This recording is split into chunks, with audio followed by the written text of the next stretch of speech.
Merci de choisir la télé TAD 24 International pour vous informer, mesdames et messieurs. Bienvenue au journal. Voici les titres. Sensibilisation des usagers de la route ce jeudi à N'Djamena sur des pratiques essentielles de sécurité routière.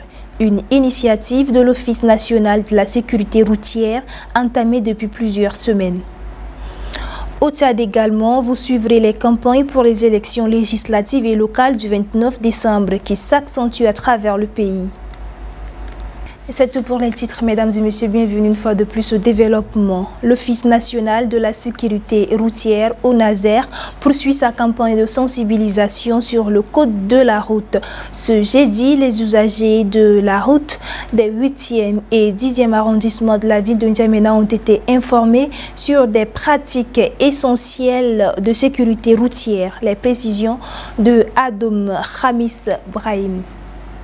Environ une heure de caravane, l'équipe de l'Office national de sécurité routière ONASER, dirigée par Djibril Mohamed Jidda, a emprunté l'axe passant les palais des arts et de la culture pour instruire les usagers et les conducteurs sur la sécurité routière. Les messages venant de ce groupe portent sur des comportements adoptés pour réduire les risques sur la route, notamment la prudence, la limitation de l'excès de vitesse, le non-usage du téléphone au volant, la conduite à l'état lucide, le port de ceinture de sécurité, le stationnement ordonné des véhicules sur les voies publiques et la prévention des surcharges. L'objectif de cette caravane est de favoriser un échange direct avec les usagers de la route. La campagne de sensibilisation a mis le cap sur Goudji et l'agence de voyage N'Djamena Mossoro, communément appelée Tacha Mossoro. Cette démarche proactive souligne l'engagement de l'Office national de la sécurité routière à réduire le nombre d'accidents de la route et à promouvoir des comportements responsables chez tous les usagers. La présence de la caravane a suscité un intérêt notable permettant aux usagers d'interagir avec les animateurs et de poser des questions sur des situations spécifiques qu'ils rencontrent au quotidien.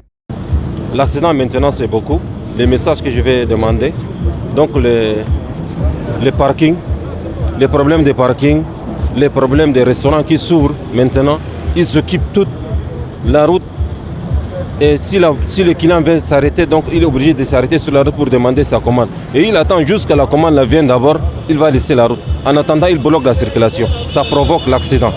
Cette campagne de sensibilisation illustre non seulement l'engagement de l'ONASER envers la sécurité routière, mais aussi son désir d'impliquer activement la communauté dans cette lutte cruciale pour sauver des vies.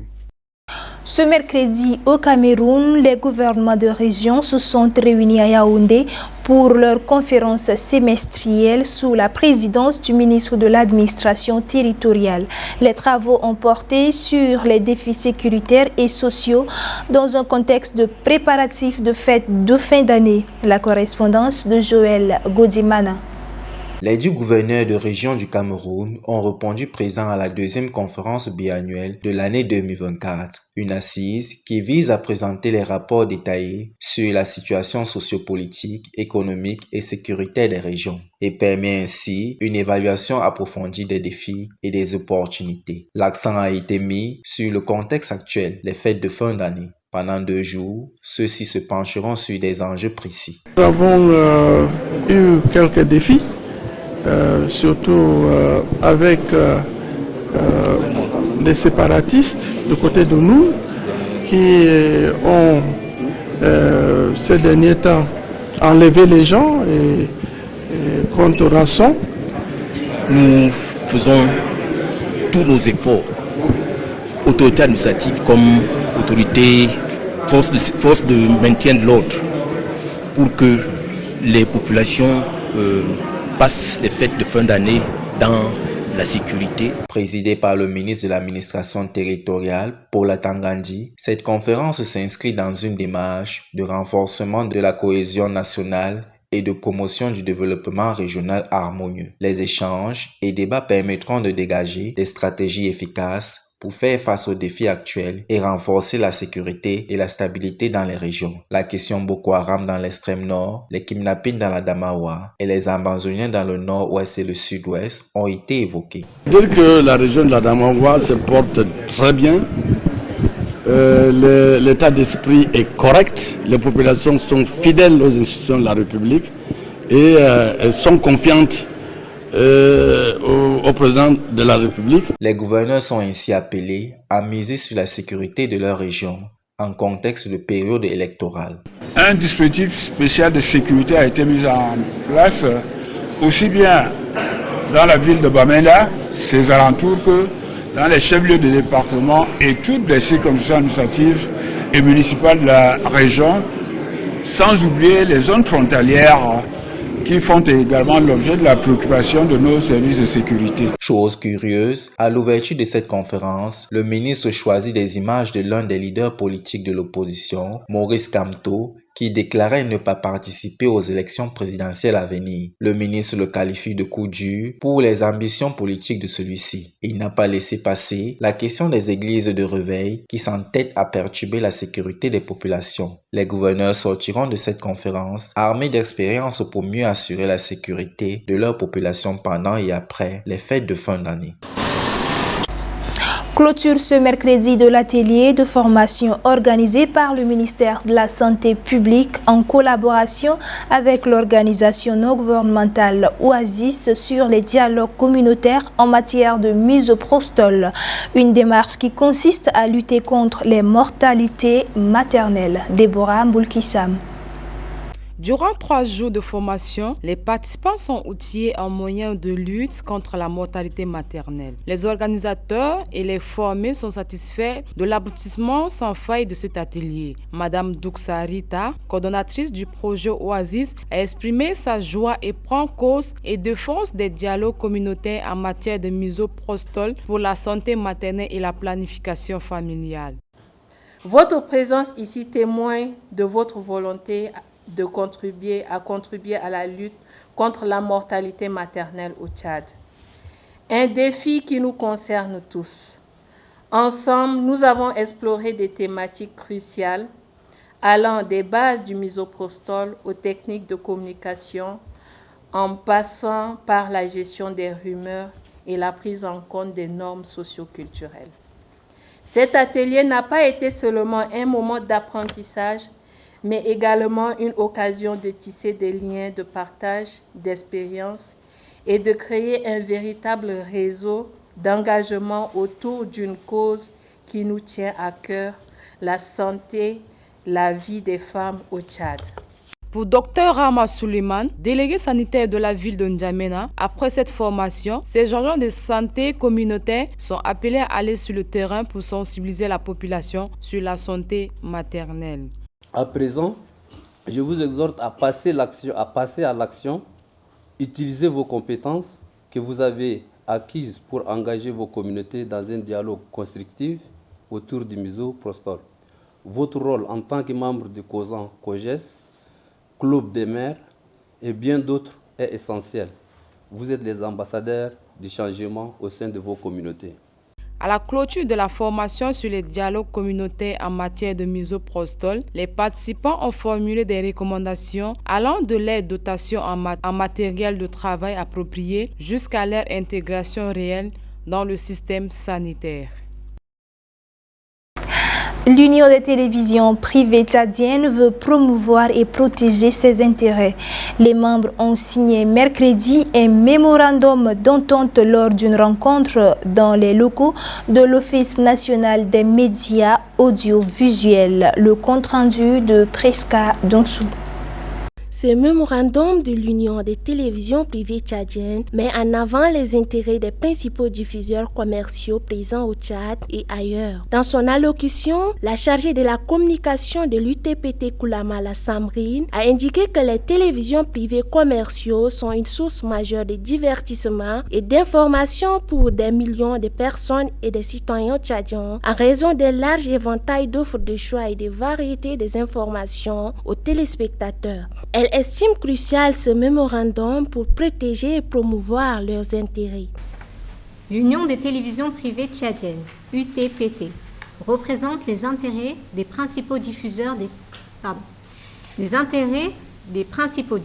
commerciaux présents dans le Tchad et au-delà. Les sociétés membres de l'UTPT financent, produisent, promeuvent et distribuent des contenus et des services bénéficiant à des millions de Tchadiens sur toutes les plateformes. En offrant un large éventail de choix et de variétés aux téléspectateurs, Les radiodiffuseurs commerciaux sont une source majeure de divertissement et d'information pour des millions de citoyens tchadiens. Le rôle de l'UTPT est de protéger et de promouvoir les intérêts des radiodiffuseurs privés tchadiens. L'UTPT collabore avec les institutions du Tchad pour parvenir à un cadre réglementaire équilibré et approprié qui encouragera de nouveaux investissements et une croissance dans le secteur audiovisuel. Cet accord est un cadre réglementaire équilibré et approprié qui encouragera des investissements et une croissance dans le secteur audiovisuel tout en permettant à ses membres de se mettre en réseau afin d'informer sur le développement politique et les meilleures pratiques. C'est à ce fin que les directeurs généraux des différentes stations de télévision ont signé l'accord et signé ce mémorandum. Chapitre campagne à présent pour les élections législatives et locales. Le parti de la nouvelle génération politique a fait son meeting mercredi à Kourmanadi, une localité située dans le 7e arrondissement de la ville de N'Djamena. Un événement qui marque le début d'une nouvelle ère politique du parti PNGP. Assiam Kandjara. Le lancement de cette campagne est marqué par une mobilisation massive qui illustre la détermination du parti La Nouvelle Génération Politique à obtenir des sièges à l'Assemblée nationale. En course pour l'élection législative, le parti a présenté 3 candidats, dont 2 hommes et 1 femme. Dans son intervention, le président du PNGP, Oumar Ousmane Brahim, a fait comprendre à la population de Kourmanadi qu'il est ici non seulement pour observer les problèmes qui touchent leur vie au quotidien, mais surtout pour proposer des solutions concrètes afin de construire un avenir meilleur pour cette communauté. Regardons autour de nous. Voyons les routes délabrées. En venant ici à Kourmanadi, nous avons difficilement traversé les quartiers pour y arriver. Observons le manque d'écoles, privant nos enfants du droit à une éducation de qualité. Constatons le manque de centres de santé, laissant de nombreuses familles sans accès aux soins de base. Faisons face au chômage de jeunes qui les pousse à la désillusion et à la précarité. Nous vous appelons à soutenir notre candidature. Nous vous appelons à voter pour nous, pour le changement que nous incarnons et à relever les défis ensemble qui se dressent devant nous. Cette cérémonie a réuni un large public composé des militants et sympathisants venus soutenir le président Oumar Ousmane Brahim. Pour battre la campagne dans cette localité, le parti de la nouvelle génération a désigné 17 des membres pour mener la sensibilisation à Kourmanadi. Le bureau de soutien Djamous au mouvement patriotique du salut appelle à une participation massive aux élections couplées du 29 décembre. Aussi de soutenir le président de la République, Mahamat Idriss Déby Itno, pour son élévation au rang de marshal. La grande salle du Palais des Arts et de la Culture a servi de cadre à la cérémonie de sensibilisation dédiée à la population en prélude aux élections du 29 décembre prochain. Cet événement a rassemblé militants et sympathisants issus des différents arrondissements de la capitale, venus apporter leur soutien aux représentants du mouvement patriotique du salut en lice pour les élections couplées. Ces derniers ont bénéficié de l'enthousiasme de l'assistance, ponctué de you et d'applaudissements, tout en affirmant leur engagement en faveur de l'élévation du président au rang du maréchal par une motion de soutien. Le chef de mission pour la ville de N'Djamena, Hassan Sila Ben Bakari, a exprimé son émotion face à la mobilisation des militants du bureau de soutien Djamous qui se sont rassemblés pour soutenir les candidats en lice pour les élections et affirmer leur engagement au maréchal du Tchad, Mahamat Idriss Déby Itno. Quand Dieu veut vous élever, vous n'avez pas besoin de demander. Mahamat, c'est Dieu qui lui a donné. Et c'est Dieu qui a dit qu'il soit à la tête de cette nation. Donc nous devons l'aider à poursuivre cette mission. Que Dieu donne, mais le peuple accompagne. Le peuple est dans l'obligation d'accompagner son président. Vous l'avez élu. Vous l'avez élu et vous devez lui donner une majorité absolue pour qu'il puisse dérouler son programme en 12 chantiers et 100 points. Dans son propos de circonstance, le coordonnateur chargé des bureaux de soutien, Hassan Boukit Djamous, a exhorté les militants à voter pour les candidats du mouvement patriotique du salut afin de garantir la victoire du maréchal. Ça, c'est exceptionnel. Je vois des femmes, des jeunes, les cadres dans tout son ensemble, dans toute sa diversité, dans toute son unité. Et c'est ça que les cadres veulent. Vous demandez très simplement à aller voter tous les candidats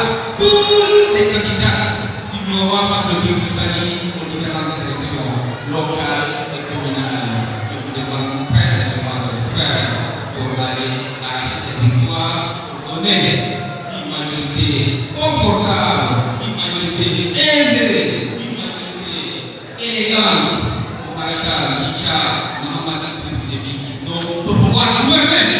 C'est également une occasion pour les militants du bureau Djamous de remercier le chef de l'État pour la confiance qu'il leur a accordée en nommant leur coordonnateur au poste de ministre de l'Environnement.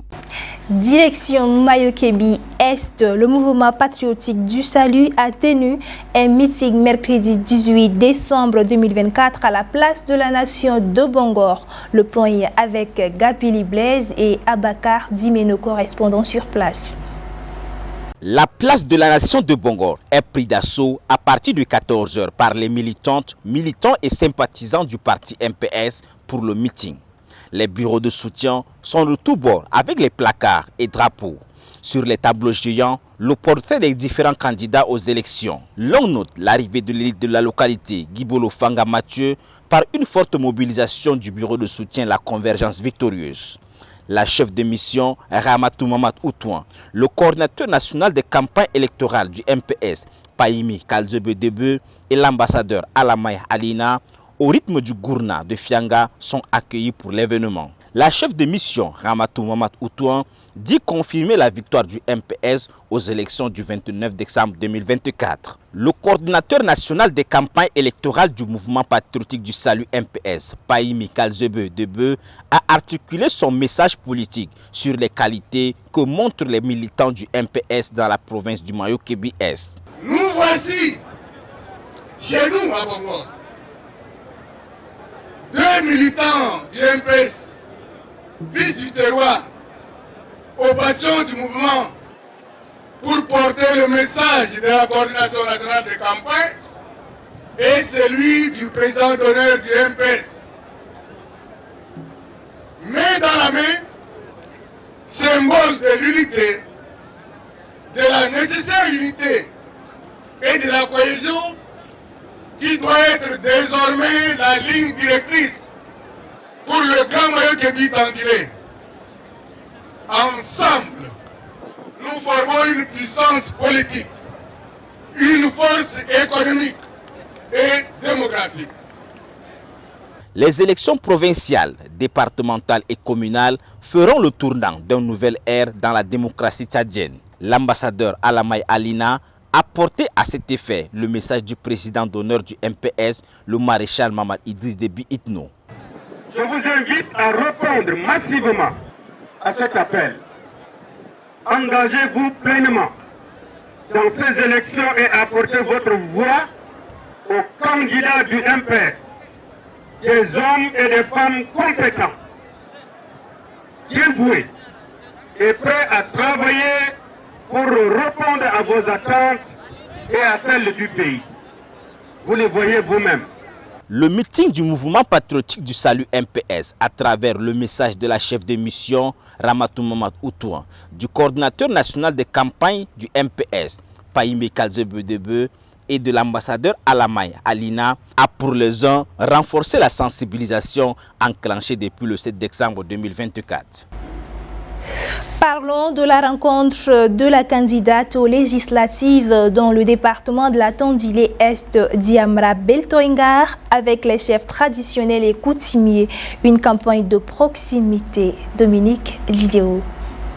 échangé avec les différents leaders traditionnels de différents cantons de la sous-préfecture de l'Aïe rural, notamment Gabringolo, Ngamongo, Mouroum-Touroum et Dormont, est au centre d'une campagne de proximité de la candidate tête de liste du mouvement patriotique du salut de la Tangilé S pour le compte du mouvement patriotique du salut Diamra Betolngar. Femme de terrain habituée aux difficultés des pistes rurales, mais soucieuse du développement socio-économique et du désenclavement de la Tangilé, Diamra Betolngar a longuement échangé avec les chefs traditionnels et coutumiers sur sa vision politique et de la nécessité, sinon de l'importance et de la particularité de ces élections couplées, législatives, provinciales et communales, qui se passeront pour la première fois au Tchad le même jour. Aussi, à travers cette campagne de proximité, Diamra Betolngar a présenté son projet de société à ses différents chefs traditionnels et coutumiers. Les leaders traditionnels se sont relayés lors du passage de la tête de liste dans leur terroir pour adresser leur reconnaissance et montrer leur disponibilité pour accompagner tous ceux qui, leur vision politique prendra en compte les aspirations de la population qui leur confiera son destin. Les leaders coutumiers garants des terres, mais aussi des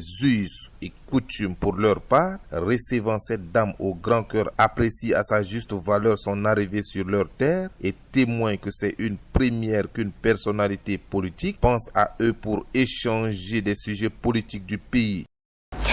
Et ça met terme à ce journal, mesdames et messieurs. Merci à vous de l'avoir suivi. Restez en compagnie de nos programmes sur Tchad 24 International.